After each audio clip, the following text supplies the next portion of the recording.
আইনের ছাত্র হইলেও তারা আইন পাশও করে নাই। তাদের স্যার আইন পাশ করছে কিন্তু প্র্যাকটিস করে নাই।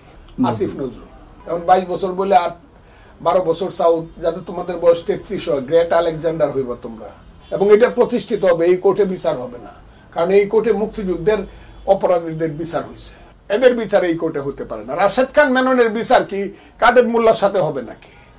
আমি আজকে ঠান্ডা ভাবে বলি, আগে গরম ভাবে করতাম। আমার বাবা ছাত্ররা এগুলো বুঝে না, এরা তো কেউ এমএ পাস করে নাই, আইনের ছাত্র হইলেও তারা আইন পাশও করে নাই। তাদের স্যার আইন পাশ করছে কিন্তু প্র্যাকটিস করে নাই। তার নাম হলো আসিফ নজরুল। কথাটা খুব বুঝার চেষ্টা করে। আমার বাড়িতে আমরা 6 জন লোক, আমি আমার সঙ্গে আমরা 7 জন হইলাম, আমরা লয়ার 4, এর মধ্যে ব্যারিস্টার আছে, ডক্টরেট আছে, সবই আছে আমার ঘরে, এই ঘরটার মধ্যে। কাজে আইনটা হইলো, আপনি যদি একজনের বিচার করতে চান প্রথমে তার বিরুদ্ধে এফআইআর হবে। এফআইআর না, এখন হচ্ছে তদন্ত হয়ে যে সঠিক হবে এফআইআর। এফআইআর হইলে কেসটা ট্রান্সফার হয়ে যাবে ওখানে, ট্রান্সফার হয়ে গিয়ে সাক্ষী হইতে 3 থেকে 4 বছর লাগে। আপনি তাকে ফাঁসি বা যাবজ্জীবন দিলেন, দেওয়ার পরে সে আসবে হাইকোর্টে আসলে পরে এটা 7 বছর লাগবে।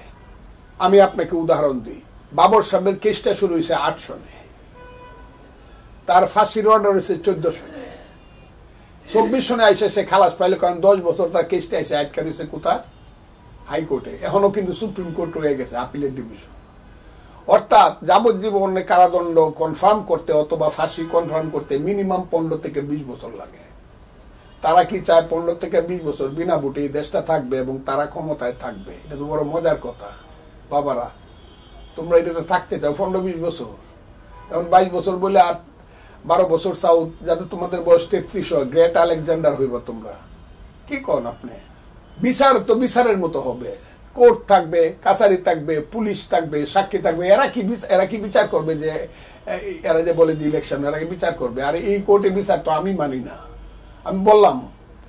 এবং এটা প্রতিষ্ঠিত হবে, এই কোর্টে বিচার হবে না, কারণ এই কোর্টে মুক্তিযুদ্ধের অপরাধীদের বিচার হয়েছে। এই কোর্টে স্বাধীনতা যুদ্ধের যারা ভুল করছে তাদের বিচার হওয়া উচিত না, আরেকটা কোর্ট করুক, ট্রাইব্যুনাল, কিন্তু নট দিস কোর্ট। এখানে স্বাধীনতা সংগ্রামের দালাল, রাজাকার, আলবদর যারা বুদ্ধিজীবী হত্যা করছে, মানুষ মারছে, তাদের বিচার হয়েছে। এখানে মুক্তিযুদ্ধ করে ভুল করছে তাদের বিচার হবে না, তাদের বিচার হবে অন্য কোর্টে, আরেকটা ট্রাইব্যুনাল করে। এদের বিচার এই কোর্টে হতে পারে না। রাশেদ খান মেননের বিচার কি কাদের মোল্লার সাথে হবে নাকি?